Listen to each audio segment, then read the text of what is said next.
नैनं छिन्दन्ति शस्त्राणि नैनं दहति पावका न चैनं क्लेहयन्त्यापो न शोषयति मारुतः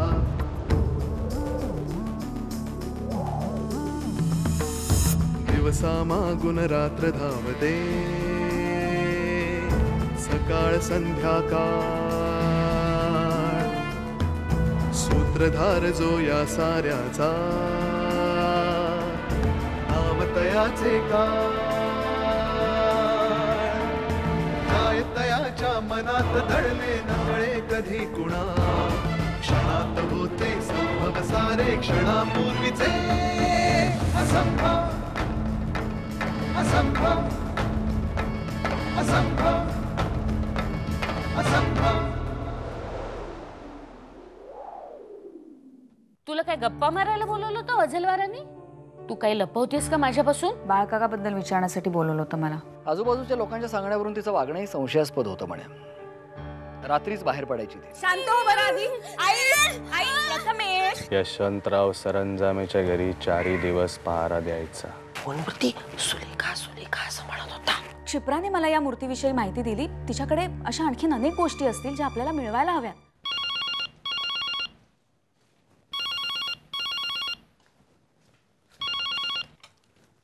हॅलो, आदिनाथ कारे. बोला आजोबा. तुम्ही वाड्यावरून गेलात आणि मला असं वाटलं की आपला खजिन्या संबंधीचा शोध थंडावतो आहे की काय. पण आपल्याला आपल्या ध्येयापासून दूर जाऊ द्यायचं नाही अशी बहुधा ईश्वराचीच इच्छा दिसते आहे. म्हणजे आजोबा तुम्हाला आणखी काही क्लू मिळालेत की काय? छे रे बाबा, मला कसला क्ल्यू मिळतो आहे. पण हे विचित्र टप्पे जो आखणारा आहे तोच या टप्प्यांचा उलगडा करू शकणार आहे. आदिनाथा, विष्णूला एक मोहनमाळ सापडली आहे. काय? कुठे? वाड्यात? आजोबा, हा आणखी क्लू असू शकेल. या संबंधी मी सोपान काकांना विचारलं होतं, पण त्यांनी जे सांगितलं ते मला पटणारं नव्हतंच आणि कधीही नसेल. या मोहनमाळेवरून असंख्य प्रश्न मनात घोळता आहेत. आदिनाथा, तू जर इथे येऊ शकलास तर या प्रश्नांचा उलगडा होऊ शकेल कदाचित. आजोबा, तुम्ही जे काही सांगितलं त्यावर माझ्या डोक्यात वेगवेगळी चक्र फिरायला लागलीत. तुम्ही येशील का विचारताय? मी निघालोच. ये, शक्य तितक्या लवकर ये. आणि हो, एकटा येऊ नकोस. गेल्या वेळेसारखा येताना शुभ्रालाही सोबत घेऊन ये. मी आई बाबांना सांगतो आणि लगेच निघतो. सांभाळून ये रे. ठेवतो आजोबा. श्रीराम श्रीराम. शुभ्रा, शुभ्रा. अहो, मी इथे. शुभ्रा, चल लवकर तयार हो, आपल्याला निघायचंय. कुठे जायचंय? वाड्यावर. आजोबांचा आता फोन आला होता. काय झालं? काही प्रॉब्लेम नाहीये ना? प्रॉब्लेम काही नाहीये. विष्णू काकाला म्हणे एक मोहनमाळ सापडली. मला असं वाटतं याचा संबंध खजिन्याशी. शुभ्रा, शुभ्रा, काय ग, लक्ष कुठे आहे तुझं? नाही. काय काय म्हणालात तुम्ही? अगं, मी म्हटलं की या मोहनमाळेचा संबंध कदाचित त्या खजिन्याशी असू शकेल. आदिनाथ, या मोहनमाळेचा संदर्भ कुठेतरी ऐकल्यासारखा किंवा पाहिल्यासारखा वाटतोय मला. स्पष्ट आठवत नाहीये, पण धुसरचं चित्र डोळ्यासमोर उभं राहतंय. कदाचित वाड्यावर गेल्यानंतर आणखी काही गोष्टी स्पष्ट होतील. आजोबा आपल्याला काही मदत करू शकतील. म्हणून म्हणतो आपण लगेच निघूया. 15-20 मिनिटात निघूया. तू चल, तयार हो. आणि प्रथमेश प्रथमेश इथे आईबाबांबरोबर राहील ना. आपण त्यालाही बरोबर घेऊन जाऊया का? त्याला इकडे एकट्याला सोडायचं म्हणजे माझ्या जीवावर येत आहे. ठीक आहे, नो प्रॉब्लेम.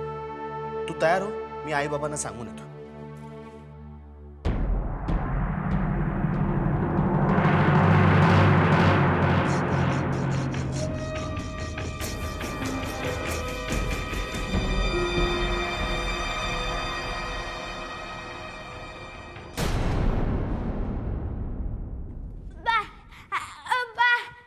अरे प्रथमेश, तू कसा काय अचानक आलास? बरं झालं हो. आजोबा श्रीराम आजोबा, श्रीराम श्रीराम. शाबास. चला चला खेळूया. अरे पण प्रवास करून दमला असशील तू. आजोबांना पाहिलं, आता कसला थकवा आणि कसलं काय. आता प्रथमेश जोवर वाड्यावर आहे तोपर्यंत वाड्यावर जाग असणार. सगळ्या खेळांची उजळणी होणार. चला चला, हा पुढे, मी आलो. हो हो, पुढे हो. प्रथमेश हळू, काहीतरी फोडशील. अगं फुटू दे, काही फुटलं तर. काळजी करायची नाही. खेळून दमला की शांत होईल. तुम्ही हातपाय तोंड धुवून घ्या, मग आपण निवांतपणे बोलू. नाही आजोबा, ज्या कामासाठी आलोय ते काम आधी. तुम्ही मला फोनवर काहीतरी सांगत होता. ज्या गोष्टीसाठी मी तुम्हाला इथे बोलवलंय ती सांगायची नाही, दाखवायची आहे.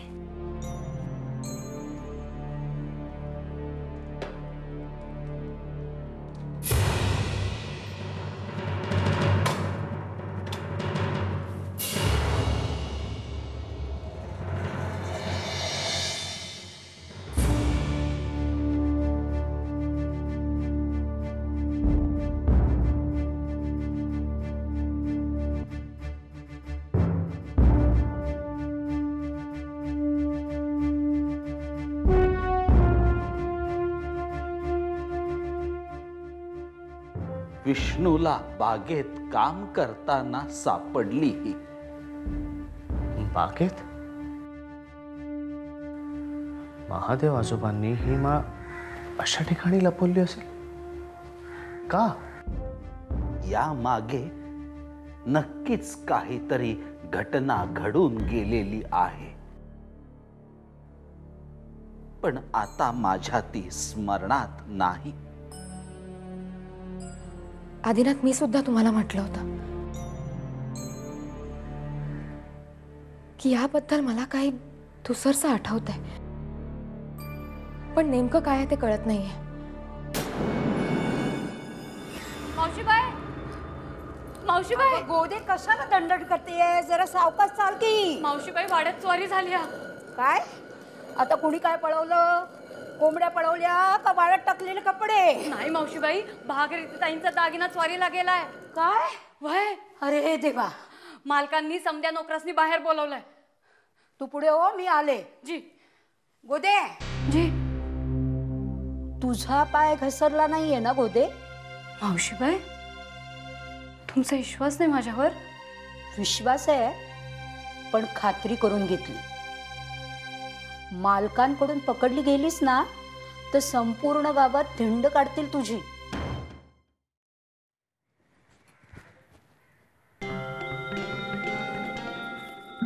काय ग ये भट्टक भवाने, किती उशीर? यमी मावशीला बरं नव्हतं म्हणून बसलो होतो उशाशी. अरे वा, लई रडायला लागलाय वाड्यावरच्या माणसांशी. हा, इथं भंजिती हाय का मेली याची बी शोध नाही तुला? जेवाय काय हाय का? काय म्हणली गोदे? काय म्हणली ग तू? जेवाय? का ग वाड्यावर जेवाय दिलं नाही तुला? हा, ये सावताच्या हात न करून. काही ना ग मला पाणी पितून झोपतो मी बर. हे काय बयो? साफ हाय ठेव तिथंच चावल. ही भागीरथी ताईची मोहनमाळ हाय बयो. वाड्यावर स्वारीला गेली म्हणून कांगावा झालाय आणि ती इथं आपल्या सोपान्या. ए टावळे कप कुमांची माळ ठेव तिथं.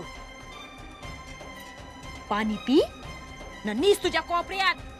वाड्याचा ऐवज आपल्या घरी म्हणजे बयो. आपण ही माल परत बसते का लई जीप चाळवली ग तुझी हल्ली. हा? काय योजलायस तू बयो? कधी नव्हतं आपल्याला एका गावात हारा गावलाय आणि मी काम करायला लागले वाड्यावर. तू हे त्या नावाचं बोकड कापलं ते. लई बोलती हल्ली. हा आज बघतो तुला. बायो ऐकशील का माझं बायो? तुझ्या अशा वागण्यानं दोघांच्या बी आयुष्याचा नरक होईल बायो. तुझी फरफट झाली मला माहिती आहे, पण आता दैवानं आपल्याला मोका दिलाय बायो नरकाचं सोरक करायला. तुलाच हौस चढली नरकाची. थांब नरक धावतो तुला. ये इथं. नको बायो. बाया सोड. बाया सोड.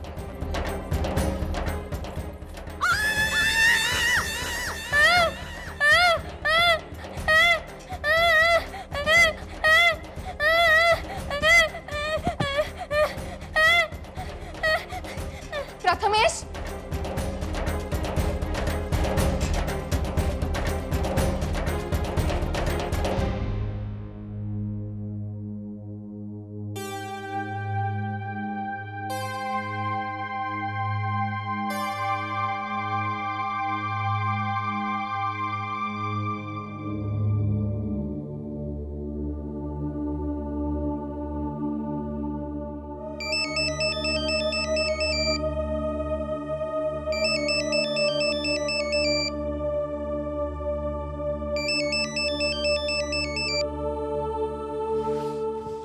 हॅलो साहेब, परमेश्वर बोलतोय साहेब. साहेब, आपल्याला वाटत होतं ना की आपल्या अभिमानला पोलिसांनी काहीतरी केलं असेल, पण तसं काही झालं नाहीये साहेब. तो अगदी सुरक्षित आहे साहेब. मला आत्ताच फोन आला होता. तो राजस्थानच्या जवळ आहे. मी आपल्या माणसाला त्याच्यावर नजर ठेवायला सांगितले. साहेब, आपण एक काम करूया. आपण दोघे जाऊया, त्याची समजूत काढूया आणि त्याला आपल्या घरी घेऊन येऊया साहेब.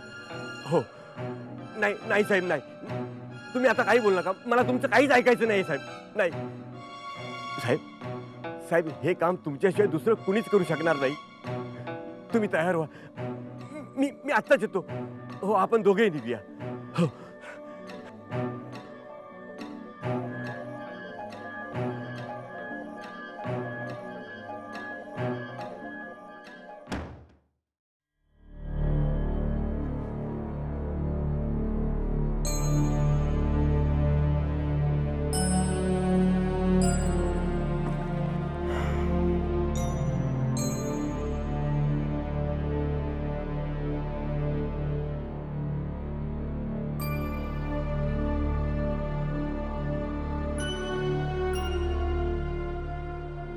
का असा वागला असेल प्रथमेश?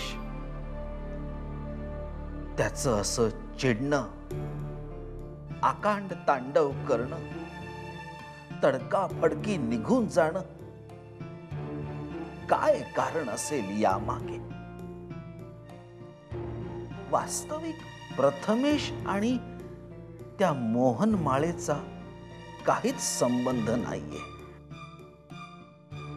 ही मोहनमाळ पार्वती वहिनी आणि भागीरथी ताईच्या काळातली आहे.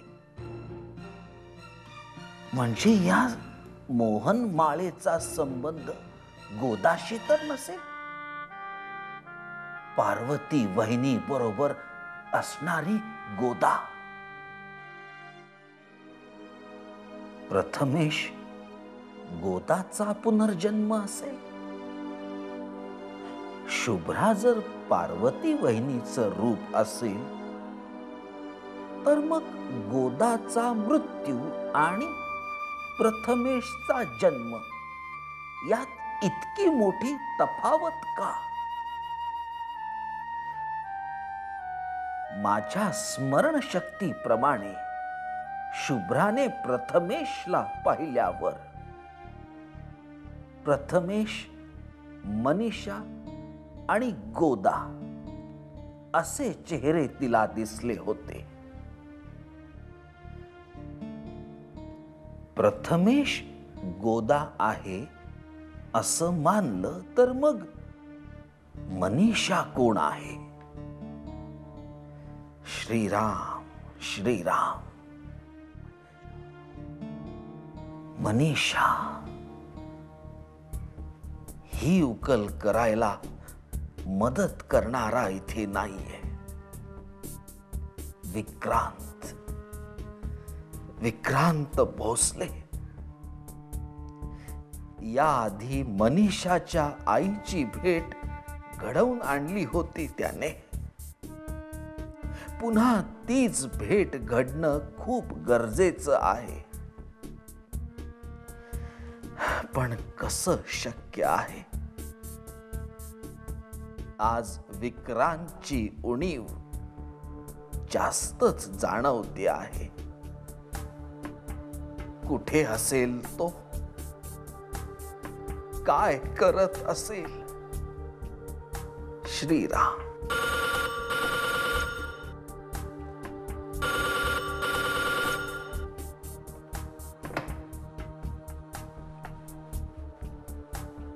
हॅलो. आजोबा. कोण? मित्र. कोण मित्र? एक असा मित्र ज्याच्या डोळ्यात तुम्हाला प्रामाणिकपणा दिसला होता. कर्तबगार, कर्तव्यदक्ष.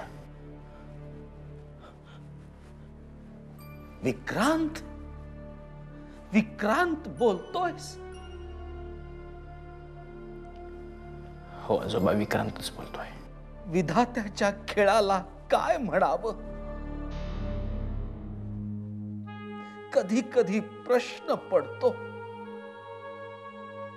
मनापासून केलेली प्रार्थना तो ऐकतो. असं ऐकलं होतं, वाचलं देखील होतं, पण आज त्याचा प्रत्यय आलाय. माझा तर त्याच्यावरचा विश्वासच सोडला होता आजोबा. एकच प्रार्थना करत होतो की नशिबाने जी नाती जोडली गेली ती तुटू नयेत. निस्वार्थीपणे बांधले गेलेले नात्याचे बंध कधीच कमकुवत नसतात. मग आपल्या मैत्रीच्या धाग्याची वीण कमजोर कशी असेल विक्रांत? तुम्हाला फोन करायच्या आधी 100 वेळा विचार केला. म्हटलं मध्यंतरी जे गैरसमज निर्माण झालेत.